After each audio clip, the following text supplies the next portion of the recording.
حضرت بلال رضی اللہ تعالیٰ، حضرت بلال آئے جناب عمر سے ملنے، کیسے وہ کسرا بھی آئے تو عمر خاطر میں نہ لائے، پر بلال حبشی دروازے پہ داخل ہوئے تو فاروق اعظم نے کرسی چھوڑ دی، ہاتھ باندھ کے کونے میں کھڑے ہو گئے۔ کالا رنگ ہے، نام بھی لکھنا نہیں جانتے، زمانے میں تعارف کوئی نہیں۔ حضرت عمر نے ہاتھ باندھا ہے، لوگ کہنے لگے عمر تو کیسے ہو، کسرا سے نہیں ڈرتا، یہ کون آ رہا ہے جس کے لیے تیرا اتنا استقبال ہے؟ حضرت عمر کہنے لگے چپ کر جاؤ، اس کی بات نہ کرنا، اسے آنے دو، اسے آنے دو، بات نہ چھیڑنا۔ حضرت سیدنا بلال آئے، کہنے لگے امیر المومنین کیا کر رہے ہو؟ فرمایا نہیں چپ کر یار، بازو پکڑا، اپنی کرسی پہ بٹھایا۔ حضرت بلال کہنے لگے حضور میں غلام ہوں، مجھے تو طریقے بھی نہیں آتے ان کرسیوں پہ بیٹھنے کے، میں تو غریب ماں کا بیٹا، غلام باپ کی اولاد سے نکل، یہ آپ کیا کر رہے ہیں؟ حضرت عمر کہنے لگے بلال تھا تو غلام ہی، پر جب سے مصطفیٰ کا غلام بنا ہے تو ہمارا امام بن گیا ہے، اب تو امام ہے رسول اللہ کی امت کا۔ فرمایا وہ مجھے دن یاد ہے جب مکہ فتح ہوا تھا، بت ٹوٹ گئے تھے، بڑے بڑے سردار تھے، اور میرے نبی نے فرمایا بلال سے کہو کعبے کی چھت پہ چڑھ کے اذان دے، تو لوگوں نے کہا حضور یہ سارے جل گئے ہیں، کسی اور کی ڈیوٹی لگا دے۔ حضور نے فرمایا چپ کرو، بدر میں مار کھا کے اذان پڑے تو بلال، احد میں پتھر برسے اذان پڑے تو بلال، تپتے صحراؤں میں پڑے تو بلال، ہر جگہ مار کھائے تو بلال، اور آج اگر اللہ نے عزت دی ہے تو میں لوگوں کو دیکھ کے بلال کو عزت نہ دوں؟ میں بتانا چاہتا ہوں کہ رسول اللہ کی غلامی میں عزت ہے۔ فرمایا کوئی اوپر نہیں چڑھے گا، ابو بکر بھی نیچے، عمر بھی نیچے، عثمان و علی، طلحہ اور زبیر بھی نیچے۔ آج یہ حبشی غلام کعبے کی چھت پہ چڑھے گا اور میں دنیا کو بتاؤں گا کہ اصل عزت اسی کے پاس ہوتی ہے جو رسول اللہ کا غلام ہوا کرتا ہے۔ بھائی یاد رکھیں عزت حضور کی غلامی۔ حضرت سلمان فارسی گورنر تھے، کھانا کھا رہے تھے، دسترخوان بچھا تھا، رسول پاک صلی اللہ علیہ وسلم کا فرمان ہے روٹی کا لقمہ دسترخوان پہ گرے اٹھا کے کھا لو، اللہ تمہاری بخشش فرما دے گا۔ دسترخوان صاف ہوتا ہے، روٹی، بڑے گورنر تھے آپ، بڑے بڑے سفیر بیٹھے تھے، وزیر بیٹھے تھے، روٹی کا لقمہ گر گیا۔ آج تو لوگ فیشن میں عزت ڈھونڈتے ہیں نا، وقار ڈھونڈتے ہیں کہ میں جدید دنیا کے ساتھ مل جاؤں، میں معاذ اللہ لڑکی لڑکے اکٹھے بٹھا کے منگنی کروں تو میں ماڈرن شمار ہو جاؤں گا، میں بڑے بڑے ڈھول بجاؤں تو ماڈرن بنوں گا، میں اگر مہندی پہ سارے تماشے کا ڈالوں تو میں ماڈرن ہوں۔ دیکھو عزت کس بات میں۔ حضرت سلمان فارسی روٹی کھا رہے تھے، سفیر، وزیر، نہ جانے بڑے بڑے لوگ بیٹھے تھے، کھانا کھاتے کھاتے لقمہ گرا دسترخوان پہ، حضرت سلمان فارسی نے سمیٹا، منہ میں رکھا، پھر انگلی مار کے دسترخوان صاف کیا۔ ایک صحابی کان میں کہنے لگے سلمان کیا کر رہے ہو؟ کیا کر، آپ گورنر ہے، سوچئے تو صحیح، یہ لوگ کیا کہیں گے دنیا دار کے مسلمانوں کو روٹی نہیں ملتی، اٹھا اٹھا کے کھا رہے۔ کان میں بات کی، کان میں۔ حضرت سلمان فارسی کان میں جواب دے سکتے تھے، کہہ سکتے تھے نہیں ایسے ہی کرنا ہے، انہوں نے کان میں بات کی، لیکن جناب سلمان فارسی اعلیٰ اعلان بولے، کہنے لگے ان 4 5 6 دنیا داروں کے لیے میں اپنے نبی کا طریقہ چھوڑ دو، اپنے رسول کی سنت چھوڑ دو؟ یہ 4 5 دنیا دار دنیا کی طرف دیکھ کے میں مصطفیٰ سے مار لو؟ پھر جوش جذبات میں سر سے پگڑی اتار دی، رونے لگے۔ آپ فرمانے لگے میں مدینے کے بازاروں میں کھجوریں اتارتا تھا، نوکریاں کرتا تھا، یہ جو میرے سر پر عزت کے بال ہیں یہ محمد عربی کے اگائے ہوئے ہیں۔ امیر المومنین حضرت جناب سیدنا عمر فاروق رضی اللہ تعالیٰ عنہ رات گھر میں تھے تو رونے لگے، بڑی دیر تک روتے رہے۔ والدہ اٹھی تو صاحبزادے سے کہنے لگی پتہ کرو تمہارے باپ کو کیا مسئلہ ہے۔ شہزادے آئے، کہنے لگے امیر المومنین والد گرامی کیا ہوا؟ تو حضرت عمر فاروق کہنے لگے بیٹا اپنی اماں کو بلاؤ۔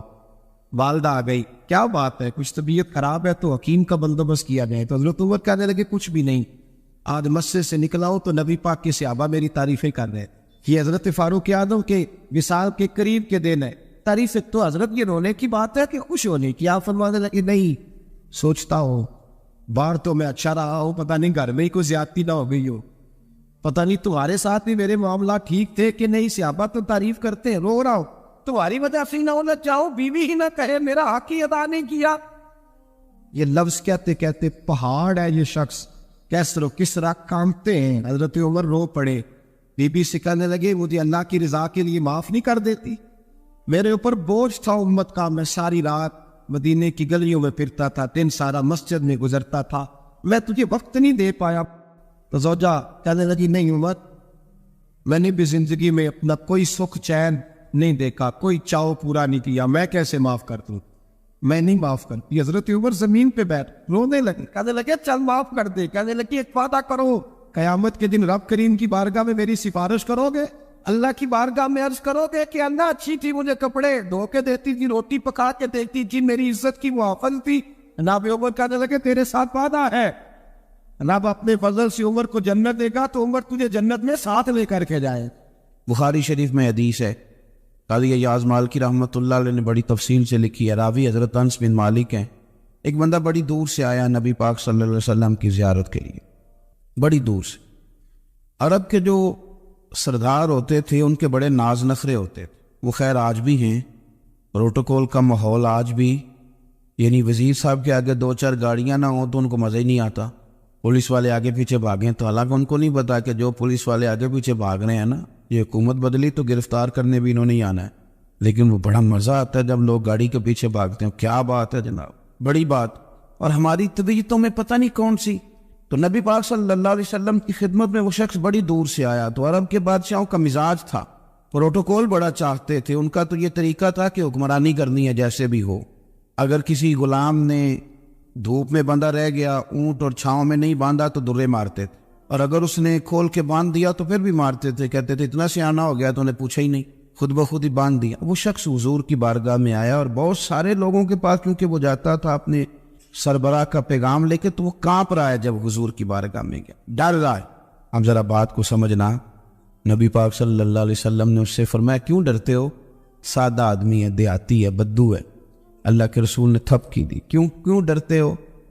تو کہتے حضور مجھے آداب نہیں آتے اور مجھے ڈر آتا ہے، کوئی بات اگر ایسی ہو گئی آپ مدینے کی حکومت کے سربراہ ہیں تو کہیں آپ ناراض نہ ہو جائیں۔ حضرت انس بن مالک فرماتے ہیں بات کہاں کی تھی، پہنچ کہاں گئی؟ جب اس نے یہ کہا نا کہ آپ تو حکومت کے سربراہ ہیں، کہیں کوئی غلطی نہ مجھ سے ہو جائے، تو نبی پاک کی آنکھوں میں آنسو آ گئے، حضور رونے لگے، اور نبی پاک صلی اللہ علیہ وسلم فرمانے لگے نہ بھائی تو کسی حکومت کے سربراہ کے پاس نہیں آیا، نہ تو اس بیٹے کے پاس آیا ہے جس کی ماں گوشت کے خشک ٹکڑے کھا کے بھی گزارا کر لے۔ میں تو ایک غریب ماں کا بیٹا ہوں، اگر آپ کا یہ ذوق بن جائے، دیکھو نا آج تو لوگ بھول جاتے ہیں نا، کپڑے بدل لیتے ہیں تو وہ سمجھتے ہیں کہ شاید سارا کچھ ہی بدل گیا، یعنی گاؤں سے آ کر پڑھنے والے بھول ہی گئے ہیں کہ کس کی ماں نے کتنا زیور بیچا۔ لوگ بھول جاتے ہیں چیزوں، اپنے ماضی کو یاد رکھیں۔ یار صفائی کرنے والا صفائی ٹائم پہ کرتا ہے نا، تم چراغ تو صحیح جلاتے ہو نا؟ مجھے بتاؤ آنے والوں، یہ تو بتاؤ شہر مدینہ کیسا ہے، اور سر ان کے قدموں میں رکھ کر جھک کر جینا کیسا ہے؟ دل آنکھیں اور روح تمہاری لگتی ہے سیراب مجھے، در پہ ان کے بیٹھ کر آبے زمزم پینا کیسا ہے؟ کہنے لگے عمر اس کونے کا کیا حال؟ اور پھر کہنے لگے وہ فلاں باغ میں حضور عصر کے بعد جایا کرتے تھے، اس کے پھلوں پھولوں کا کیا حال ہے؟ تو حضرت عمر کہتے ہیں بلال کی باتیں سن کے میں رویا، تو میں نے کہا بلال تجھے اتنا پیار ہے تو چھوڑ کیوں آیا ہے؟ تو کہنے لگے عمر میرا وجود شام میں رہتا ہے پر دل میرا مدینے میں ہی رہتا ہے، روح میری مدینے میں ہی رہتی ہے، بس سجنا باج محمد بخشا کی مرنا تے کی جینا کہاں وہاں ہی رہتا ہوں۔ ایک دفعہ نا کوفے میں رہتے تھے حضرت علی، مولا علی نے ساری زندگی کسی سے سوال نہیں کیا، دینے والے تھے نا، سوال نہیں کیا، ایک بڑی خوبصورت قندیل ایک شخص لایا، خوبصورت لالٹین بنی ہوتی تھی وہ، اور اس میں تیل مٹی کا نہیں ڈالتے تھے، خوشبو والی کوئی چیز ڈالتے تھے تو وہ جلتی تھی، وہ لایا کوفے کی جامع مسجد میں، حضرت علی کو یاد ہے، کہا حضور یہ جلا لے۔ جب وہ لایا نا قندیل تو حضرت علی نے زندگی، امام حسن کہتے ہیں میں نے عجیب زندگی بھر سوال نہیں کیا، اس سے کہنے لگے میں نے کبھی کسی سے کچھ مانگا نہیں، اس طرح کی ایک اور مل جائے گی. تو اس شخص ویسے جیسے وہ عرش پہ نہیں بیٹھ گیا کہ نہیں مجھے کہہ دیا. کہنے لگا حضور مل جائے گی. فرمانے لگے لے آؤ. کہتے ہیں وہ لے کے آیا. تو جب وہ لایا تو پہلے والی قندیل کو اتنا نہیں, اس قندیل کو سینے سے لگایا, اپنا امامے کا پلو لے کے حضرت علی نے پوچھا. پھر آنکھوں میں آنسو آئے. امام حسن کہنے لگے ابا جی میں سمجھ نہیں پا رہا, یہ آپ نے تو زندگی بھر بھوک کاٹی ہے, زوال نہیں کیا, تو یہ کیا ہے؟ کہنے لگے مجھے بڑی پسند آئی تھی, دل کرتا ہے ایک لے لوں اور میں حضور کی مسجد میں بھی بھیج دوں, مدینے میں بھی بھیج دوں. میرا دل کرتا ہے یہ مسجد نبی میں لگ جائے گی تو اس کی شان بڑھ جائے گی. تو فرماتے امام حسن کہ میں رو پڑا. میں نے کہا حضور مجھے سمجھ آ گئی ہے, رہتے آپ کوفے میں ہے پر دل آپ کا مدینے میں ہی بستا ہے, وجود یہاں ہے پر روح آپ کی. رب جاڑے سونے محبوبہ تیرے شہر دیاں کی لذتاں نو, ایک کروڑ جنہاں نے ویکھیا نہیں تے ایک کروڑ دوبارہ جامل نہیں. میرے اعلیٰ حضرت فاضل بریلوی رحمت اللہ علیہ فرماتے حرم کی مدینے کے خطے خدا تجھ کو رکھے, مدینے کے خطے خدا تجھ کو رکھے, غریبوں فقیروں کے ٹھہرانے والے. یا غریب فقیر درویش مدینہ حسن ہے. توجہ ہے آپ حضرات کی. میں 2010 میں گیا تھا. اما جی جب میں جانے لگا تب بھی میں روتا ہی گیا. واپس آیا تو میں اپنی والدہ سے میں نے کہا کہ اماں یہ کہیں خامی ایمان ہی نہ ہو. میں مدینے سے پلٹ آیا, میں بڑا تڑپا. میں نے کہا اماں جی وہ جانے کی جگہ تو ہے پر دوبارہ آنے کی جگہ نہیں, وہاں سے دوبارہ آنا نہیں چاہیے. وہاں سے سب سے مشکل مرحلہ مدینے سے لوٹنا ہے, آنا نہیں چاہیے. تو میری اماں مجھے کہنے لگی اللہ تجھے بار بار بلائے گا, دعا کرنی چاہیے, رونا نہیں چاہیے. بزرگوں کا درویشوں والا جو انداز تھا. اور پھر میں اسی دفعہ عمرے پہ گیا تو ایک شعر تھا مظفر وارثی کا, تو میں وہ پڑھ رہا تھا. میں نے کہا کہ دوبارہ آنے کی آرزو ہے, کہ خود کو پانے کی آرزو ہے, جو حج پہ احرام باندھتے ہیں اب وہ باندھ کے آنے کی آرزو ہے. تو میں نے تو ایک حج مانگا تھا, اللہ نے 2 عطا فرما دی. یہ مصطفیٰ کے مدینے کی شان ہے, یہ رسول اللہ کے شہر کی شان ہے. تو میرے دوستو اللہ بڑا بے نیاز ہے. وہ میرے جیسے لوگ, میرے جیسے, سچی بات ہے, میرے جیسے لوگ, اس کا میں کبھی بھی مدینہ منورہ میں حاضر ہو کے لوگ اور باتیں سوچتے رہتے ہیں اور میں مسجد میں بیٹھا ہوتا ہوں. تو میں جب پہلی دفعہ گیا تھا تو ایک بی بی بیٹھی تھی سادی سی عورت رات کو, تو اپنا زبان یار من ترکی بگوئم پنجابی میں وہ بات کر رہی تھی. تو وہ جملے اس کے مجھے یاد رہتے ہیں جب میں مدینے جاتا ہوں. سادی بی بی جنت البقیع کے باہر بیٹھی تو بوڑھی اماں سادے سے کپڑے, تو شعر پڑھ رہی تھی. وہ کیا شعر تھا اس کا, کوئی وہ اس پہ شاعرانہ ردیف کافی یہ پورے نہیں اترتے. لوگ کہیں گے یہ مصرع شاید لحاظ سے ٹھیک نہیں ہے, صنف کے لحاظ سے, لیکن اس کا انداز تھا نا تو تھا بڑا با کمال. اور وہاں بیٹھی پتہ کیا کہہ رہی ہے, ویکھو نہیں ویکھو کہ بے کرم کمائے سو.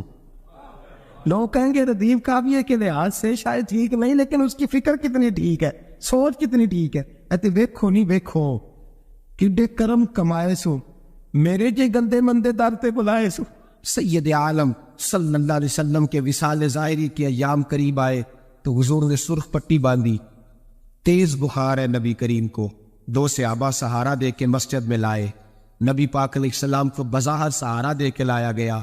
کریم رسول نے لوگوں کو جمع کیا, حضور آج کیا ہونے والا ہے, آج کیا کہا جائے گا, آج کس لیے میٹنگ بلائی ہے.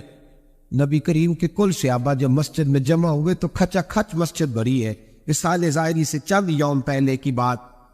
نبی پاک نے فرمایا آج تمہیں کوئی جہاد کی ترغیب نہیں دینی, آج کوئی نیا پیغام نہیں دینا, آج تمہیں بتانا ہے کہ رب نے اپنے بندے کو اختیار دیا ہے, چاہے تو دنیا میں رہے چاہے تو اس کی بارگاہ میں حاضر ہو جائے. اس عبد نے بارگاہ ربوبیت کی طرف لوٹنے کا ارادہ کر لیا ہے. حضرت صدیق اکبر رونے لگے تو صحابہ نے کہا تمہیں کیا ہوا؟ کہنے لگے سمجھ نہیں رہے, کسی کی بات نہیں کر رہے, نبی پاک تو اپنی بات فرما رہے ہیں, اس نے جانے کا ارادہ کر لیا. سنیے میرے بھائی, محبوب پاک نے فرمایا بھائی کسی شخص کو میری طرف سے کوئی تکلیف پہنچی ہو تو بدلہ لے سکتا ہے, بدلہ لے سکتا ہے. کسی کو تکلیف پہنچی, صحابہ پھوٹ کے رونے لگے. محبوبہ کرم ہی کرم ہوا ہے, رحمت ہی رحمت آئی. آپ کے بارے میں گمان کرنے والا بھی دائرہ ایمان سے نکل جائے. حضور آپ کیا فرما رہے ہیں؟ فرمایا نہیں بھائی اٹھو, پیچھے سے جناب عکاشہ بن محسن اٹھے، ہاتھ کانپتے ہیں، آگے بڑھے، کہنے لگے یا رسول اللہ، ایک جنگ کے موقع پر آپ نے درہ مارا تھا، ننگی پیٹھ پر صفیں سیدھی کراتے، بات دل میں رہ گئی ہے، میں نے بدلہ لینا ہے۔ نبی کریم نے فرمایا بلال دوڑ کے جاؤ، فاطمہ کے گھر درہ پڑا ہے، درہ لاؤ۔ سیدنا بلال حبشی کہتے میں گیا، دستک دی، سیدہ طیبہ طاہرہ حضرت فاطمہ فرمانے لگی بلال کیسے آئے ہو؟ اماں جی وہ درہ چاہیے تھا۔ سیدہ کو تشویش ہوئی، کہنے لگے بلال نہ تو جنگ پہ جانا ہے، نہ جہاد ہے، نہ کوئی ایسا موقع ہے، حضور کی تو طبیعت مبارک مظاہر بڑی انیل ہے، درہ کیا کریں گے؟ حضرت بلال عرض کرنے لگے اماں جی ایک صحابی بدلہ لینے لگے ہیں، صاحب طبقات نے جملے لکھے ہیں، کہتے ہیں بی بی صاحبہ نے درہ بھی دیا اور امام حسن حسین کو بھی باہر نکالا۔ فرمانے لگی عکاشہ سے کہنا 100 درے مارے، ان 2 شہزادوں کے جسم پر نبی پاک کے قریب نہ جائے، میں نے 2 بچے پیدا ہی اپنے محبوب پر قربان کرنے کے لیے کیے، ان کو لے جا۔ حضرت بلال کہتے میں 2 شہزادے لے کے آیا، اور جب دروازے میں لے کے پہنچا تو نبی پاک نے دیکھا تو آنکھوں میں آنسو آ گئے، اور میں ان کو بٹھا دو، مجھے پتا ہے فاطمہ نے کیا کہہ کے بھیجا ہے۔ حضرت سیدنا بلال فرماتے درہ میں نے جناب عکاشہ کو دیا۔ حضرت عکاشہ درہ لے کے آگے جو بڑھے تو حضرت ابوبکر صدیق نے ان کے پیروں پہ ہاتھ رکھا، فرمایا عکاشہ میری طرف آ یار، مجھے مار درے، نبی پاک کے قریب نہ جا۔ مصطفیٰ کریم نے فرمایا ابوبکر تو ہٹ جا، اسے آنے دے۔ فرماتے ہیں میں چند قدم آگے گیا تو مولا علی شیر خدا نے میرے پیر پہ ہاتھ رکھا، کہنے لگے عکاشہ سوچ تو صحیح تو کیا کر رہا ہے؟ حضور نے فرمایا علی ہٹ جاؤ، میرا اور ان کا معاملہ ہے۔ جناب عکاشہ آگے بڑھ رہے، نبی کریم نے فرمایا میں اپنی امت کو درس دینا چاہتا ہوں، خبردار خبردار زندگی میں تمہارے ہاتھ سے زبان سے کسی کو تکلیف نہ پہنچنے پائے، خبردار یاد رکھنا وہ معاشرے بگڑ جاتے ہیں، وہ معاشرے تباہ کر دیے جاتے ہیں جہاں ظلم ہوتا ہے، جہاں زیادتی ہوتی ہے، جہاں لوگوں کو ستایا جاتا ہے۔ محبوب کریم کے قریب آئے حضرت عکاشہ کہ حضور میری پیٹھ ننگی تھی، آپ بھی ذرا کپڑا ہٹائیے۔ نبی کریم نے پیٹھ سے کپڑا ہٹایا، جناب عکاشہ نے درہ جو اٹھایا تو صحابہ کی چیخیں نکلی، حضرت عکاشہ نے درہ دور پھینکا، حضور کے بطن اطہر سے لپٹ گئے، چونے لگے، کہنے لگے حضور وہ تو صفیں سیدھی کراتے لگ گیا تھا، آپ نے کہا مارا تھا؟ یا رسول اللہ میں تو بہانہ بنا رہا تھا کہ جاتی دفعہ مجھے وجود چھونے کا موقع نصیب ہو جائے، مجھے یہ موقع نصیب ہو جائے۔ میرے حبیب نے فرمایا جس نے جنتی دیکھنا ہو میرے عکاشہ کی زیارت کرنی۔ بھائی ظلم کا دروازہ کھلا ہوا اور لوگ بھول جاتے ہیں زیادتی کرتے، وہ بہو سے ہی کیوں نہ کرے، وہ اپنے گھر کا بھول جاتے ہیں کہ شاید پوچھنے والا کوئی نہیں، شاید میزان نہیں لگے گا۔ ایران کے بادشاہ نے اپنے بیٹے کو پڑھانے کے لیے ایک استاد صاحب کا بندوبست کیا۔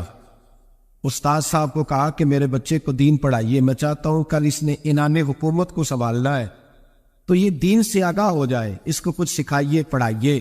بہت نیک بزرگ بڑے درویش عالم پڑھانے لگے، اسباق مکمل ہو گئے، دین کے اسباق قرآن مجید پڑھایا، احادیث طیبہ کا درس دیا، اصول فقہ سے روشناس کرایا۔ جب بچے نے مکمل تعلیم حاصل کر لی اور آمین ہو گئی، دستار ہو گئی، فارغ ہو گئے، تو پھر ایک دن استاد صاحب نے کہا بیٹے کل تم نے ضرور آنا ہے، کچھ بات کرنی ہے۔ شہزادہ گیا ملنے استاد صاحب سے، استاد صاحب نے کنڈی لگا لی، ہاتھ میں درہ پکڑ لیا، مار مار کے پورے وجود کو زخمی کر، کوئی غلطی نہیں، کوئی بات نہیں، مارا۔ اب بچہ آیا آ کے بادشاہ سلامت سے کہا کہ ابا جی سمجھ نہیں آئی، پڑھا مارا استاد۔ تو سیانے تھے نا بادشاہ، یہاں تو قاری صاحب روز کٹہرے میں کھڑے ہوتے ہیں، مولوی صاحب آپ نے میرے بچے کو کیوں مارا ہے؟ آپ 8,000 کے مولوی ہیں، میرا کئی کروڑ کا بچہ ہے، سویرے بدل لیں گے، خبردار آپ نے بچے کو ہاتھ لگایا، اپنی حیثیت میں رہے معاذ۔ جو قومیں استادوں کو کٹہروں میں کھڑا کرتی ہیں وہ ترقی نہیں کر پاتی۔ یہ استادوں کو کٹہروں میں روز کھڑا کر کہا ابا جی بڑا مارا، تو والد بڑے سمجھدار تھے، کہنے لگے بیٹا استاد باپ ہوتا ہے، وہ زیادتی نہیں کرتا، کوئی بات ہوگی میں تیرے استاد کو کٹہرے میں نہیں بلاؤں گا۔ اماں سے بات کی، اماں کہنے لگی بیٹا میں تیرے باپ سے کیسے بات کروں، ڈر آتا۔ وقت گزر گیا، 22 سال بیت گئے، 22 سال گزر گئے، بادشاہ کا انتقال ہوا، شہزادہ تخت پہ بیٹھا، پہلا حکم یہ دیا کہ میرے استاد کو بلاؤ، پہلا حکم۔ استاد جی بوڑھے ہو گئے تھے، چھڑی کے اوپر ٹیک لگا کے آئے اور بھویں سفید ہو کے جھک گئی تھیں. یوں آنکھ کھول کے بڑی مشکل سے دیکھا. کہنے لگے شہزادے ہو کم ہو. کم میں شہزادہ نہیں، اب میں بادشاہ بن گیا ہوں. استاد جی 22 سال بیت گئے، آپ نے مارا تھا، پر وہ درد چونکہ زیادتی کی تھی، میرا قصور کوئی نہیں تھا، تو نہ میری روح سے درد گیا ہے نہ میرے جسم سے گیا ہے. میں بے اختیار تھا، پوچھ نہیں سکتا تھا، آج با اختیار ہوا ہوں. سب سے پہلے پہلا حکم آپ کو دیا، بلایا ہے. بتائیں کیوں مارا تھا، کیوں مجھے مارا تھا، میری زیادتی بتائیں. تو بوڑھے استاد کی آنکھیں آنسوں سے بھر گئی. کہنے لگے بیٹے بس آج کے دن کے لیے مارا تھا، یہ جو دن آ گیا نا میری زندگی میں اس لیے مارا تھا. یہ میں چاہتا تھا میری زندگی میں وقت ہے آج کے، بس میری مراد پوری ہو. کہ صاحب کس لیے، مجھے بھی سمجھائے. آپ فرمانے لگے کتنی دیر ہو گئی تجھے مار کھائے ہوئے، کتنا زمانہ بیت گیا. کہنے لگا 22 سال. پر میں زخم بھولے تو نہیں، درد ختم تو نہیں ہوئی، تمہیں بات ایک منٹ کے لیے بھی تمہارے حافظے سے محو تو نہیں ہوئی. کہ استاد جی روز رات کو یاد آتی، روز خیال آتا تھا. استاد کہنے لگے بھائی تو بے اختیار تھا، پوچھ نہیں سکا. 22 سال تجھے یاد رہا، مجھے پتا تھا تو ایک دن حکمران بنے گا. میں نے تجھے اس لیے مارا تھا کہ بیٹے یاد رکھنا، کسی پہ ظلم نہ کرنا. اگر تجھے 22 سال تک یاد رہا ہے تو جس پر تو ظلم کرے گا اسے بھی قیامت تک یاد رہے گا. اور یہ یاد رکھنا تو آج با اختیار ہوا تو نے مجھے بلا لیا ہے، قیامت کے دن غریب با اختیار ہو جائیں گے، مظلوم با اختیار ہو جائیں گے. وہ با اختیار ہوں گے باللہ الواحد القہار، رب کریم کی بارگاہ کے اندر ان کا اختیار ہوگا کہ انہیں اللہ کی حکمرانی ہوگی. پھر وہ بلائیں گے بڑے بڑے کج کلا، دنیا میں جن کی پگڑیاں اونچی تھی وہ سر جھکائے کھڑے ہوں. دنیا میں جو ڈکٹیٹر بنتے تھے ان کی پشتیں لال ہوں گی، ان کو غدار لکھا جائے گا، قیامت تک نہیں بولے گا. ظلم کرنا تو سوچ سمجھ کے کرنا، نہ کرنا جتنا تم سہ سکتے، اتنی زیادتی کرنا جتنی قیامت میں تم برداشت کر سکتے ہو. میرے نبی کریم صلی اللہ علیہ وسلم نے فرمایا ظلم سے بچو، یہ قیامت کے اندھیروں میں سے ایک اندھیرا ہوگا. زندگی میں زیادتی نہ کریں. اگر تھوڑی دیر کے لیے کوئی چیز برداشت کر جائیں گے تو وہ فائدہ دے جائے گی، کچھ دیر کے لیے اگر سہ جائیں گے تو نفع مل جائے گا. سہنے کی کوشش کریں لیکن زیادتی نہ کریں. نظر کو، سوچ کو، ذہن کو پاک رکھیں. اور میرے بھائی زندگی پوری ظلم سے بچیں، زیادتی سے بچیں. آپ لوگوں کے ساتھ پیار کریں، آپ لوگوں کو موقع دیں، آپ تھوڑی سی اور کوشش کریں اس شخص تک جانے کی جو آپ کو مایوس نظر آ رہا ہے، پریشان نظر آ رہا ہے. یہ ہمیں میلاد والے محبوب صلی اللہ علیہ وسلم نے درس دیا. ایک اور پہلو، حضور سید عالم صلی اللہ علیہ وسلم نے، ہمارے یہاں نا ابھی بھی برادری کی تقسیم ہے ابھی، اور کچھ میں نے ایسے کمزور لوگ بھی دیکھے، یہ اس طرح کی حرکتیں ہارے ہوئے لوگ کرتے، ہارے ہوئے لوگ جو اپنے آپ کو سمجھتے ہیں کہ میں کوئی بڑا آدمی ہوں. بڑا آدمی تو اپنے اخلاق سے ہوتا ہے، اپنے کردار سے ہوتا ہے، اپنی سخاوت سے ہوتا ہے، لوگوں سے پیار کرنے سے ہوتا ہے. باقی یہ کہ بیٹھ کے کہانی سنانا کہ میں بڑا کچھ کرتا ہوں، تو جو کچھ کرتا ہوتا ہے اسے سنانے کی کوئی ضرورت ہے. ایک وہ بہت سارے لوگ آپ تعزیت کرنے جائیں نا والد کے انتقال کے بعد، تو ان بیچاروں کو بتانا پڑتا ہے کہ ابا جی میرے بغیر دوائی نہیں کھاتے تھے. تو میں کہتا ہوں اگر تیرے بغیر نہیں کھاتے تھے پھر بتانے کی ضرورت نہیں، پھر تو سارے گاؤں کو پتا ہوگا کہ تیرے بغیر نہیں کھاتے تھے. اور اگر کوئی دال میں کالا ہے تو پھر تیری وضاحت کوئی بندہ قبول نہیں کرے گا. تو آپ کو بتانا کیوں پڑ رہا ہے؟ اور آپ بار بار اس بات کا ذکر کیوں کر رہے ہیں کہ ہم بہت بڑے قبیلے کے ہیں؟ صاحب اگر آپ بڑے قبیلے کے ہیں تو پتہ ہوگا سارے علاقے کو آپ کتنا لوگوں کا خیال کرتے ہیں، آپ کس قدر محبت کرتے ہیں، آپ کا انداز کریمانہ کس طرح. پھر آپ کو بتانے کی کوئی ضرورت نہیں ہوتی، پھر خود بخود خبر ہوتی. حضرت سیدنا ابو ذر غفاری رضی اللہ تعالیٰ عنہ، قبیلہ بنو غفار ایک بڑی شاخ تھی قبیلوں میں سے. جو لوگ اس زمانے میں مالدار قبیلوں سے تعلق رکھتے تھے ان میں سے ایک بڑا نام. ساری زندگی چودراہٹ کی، لیکن میلاد ایک انقلاب کا نام ہے. میں میلاد منانے والے دوستوں سے گزارش کرتا ہوں کہ آپ ہر سال میلاد منائیں، اور ہر سال میلاد کے بعد آپ تھوڑے بدل بھی جائیں، یعنی تھوڑے سے بدل جائیں. کچھ لوگ کہیں یار یہ داڑھی میں نے نا 12 ربیع الاول والے دن رکھی تھی، یہ میری میلاد والی داڑھی. اور داڑھی رکھے بھی نبی پاک کی مرضی کی. کس کی مرضی کی؟ نہ ناراض ہو جائے جی میں ٹور چلا بس کس مرضی کی جی اپنی مرضی کے نہیں. داڑھی کا وزن کو نہیں ہوتا کہ پوری مٹھی رکھیں گے تو آپ کو کوئی دقت ہوگی, ان کو کوئی وزن نہیں. پوری رکھیں, جو حضور کا طریقہ مبارکہ ہے جو ہمیں ملتا ہے اس پر آپ توجہ فرمائیں. تو میں جو بات عرض کرنے جا رہا ہوں وہ میلاد انقلاب ہے. حضور سید عالم صلی اللہ علیہ وسلم کی بارگاہ میں آنے سے پہلے لوگ کچھ اور ہوتے اور یہاں سے ہو کے جاتے تھے تو پھر ان میں تبدیلی آتی. میں سارا دن کرامتیں سناؤں نا کسی کو اپنے پیر صاحب کی اور اپنے گھر میں بھی کہ میرے حضرت بڑے, میرے استاد بڑے, لیکن بیوی کے ساتھ اگر میں ترش لہجے میں بات کروں گا تو وہ کہے گی ایسے سکھاتے نے تینوں پیر صاحب. دوست کہیں گے یہ سکھاتے ہیں آپ کی کہانیاں نہیں چلتی, آپ کا کردار چلتا ہے. حضرت ابو ذر غفاری رضی اللہ تعالیٰ عنہ فرماتے ہیں چونکہ میں چودھری تھا, سیدنا بلال حبشی رضی اللہ تعالیٰ عنہ کے پاس میں بیٹھا تھا. کسی بات میں بات آگے بڑھی اور بڑھتے بڑھتے بات شکنجی تک چلی گئی. رائے کے اختلاف نے باتوں میں تلخی پیدا کر دی اور جب تھوڑے لفظ اور تیز ہوئے تو میں نے انہیں کہہ دیا چپ کر, تو ابشن کا بیٹا ہے. کس کے بیٹے تھے حضرت بلال؟ کہتے جب انہوں نے مجھے کہا میرا دل بڑا ٹوٹا کہ میں نے ارادہ کیا کہ میں نے حضور کی بارگاہ میں نہیں عرض کرنی. اب ہر بات کی ہم حضور کی بارگاہ میں شکایت کریں, لیکن میں جا کے مسجد میں بیٹھا اور جب سرکار آئے نا ارادہ نہیں تھا کہ عرض کروں گا, لیکن حضور کا چہرہ دیکھا تو دکھ میرا خود ہی تازہ ہو گیا. رونے کا بھی تو تب ہی مزہ آتا ہے نا کوئی اپنا ملے.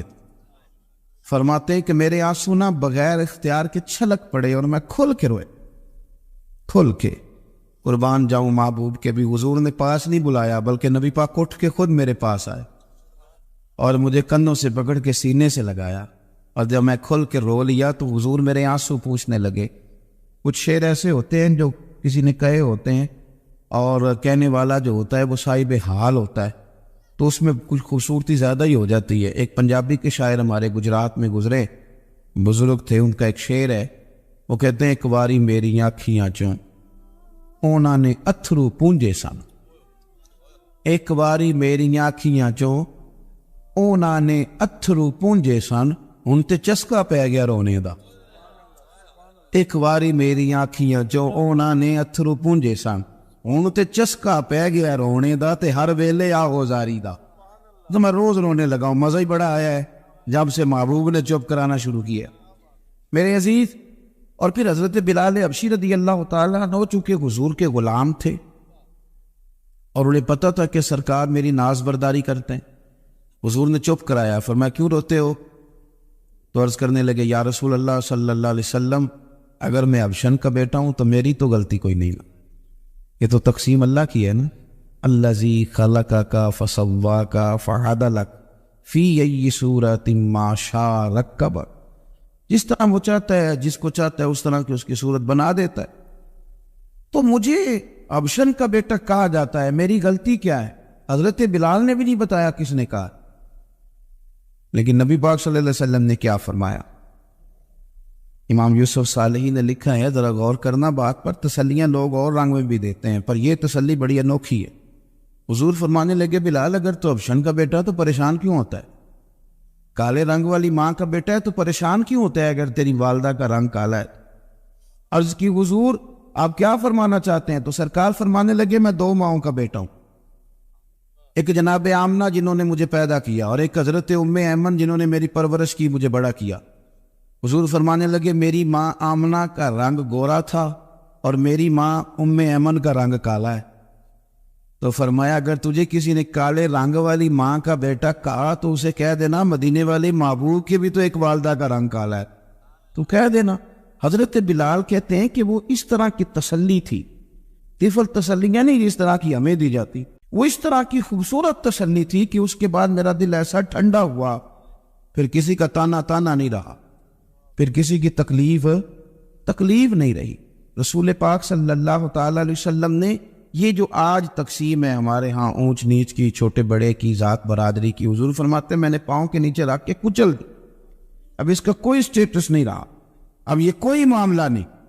پھر میرے بھائی ایک معاملہ ہمارے اندر جو اور بڑی شدت کے ساتھ آیا ہے اور جس نے بڑا زور پکڑا ہے وہ یہ ہے کہ ہم نا پڑھے لکھے لوگوں سے معذرت کے ساتھ پڑھے لکھے لوگوں کا بھی ایک مسئلہ ہے، وہ دوسروں کو جاہل کہنا ضروری سمجھتے ہیں، الا ماشاء اللہ۔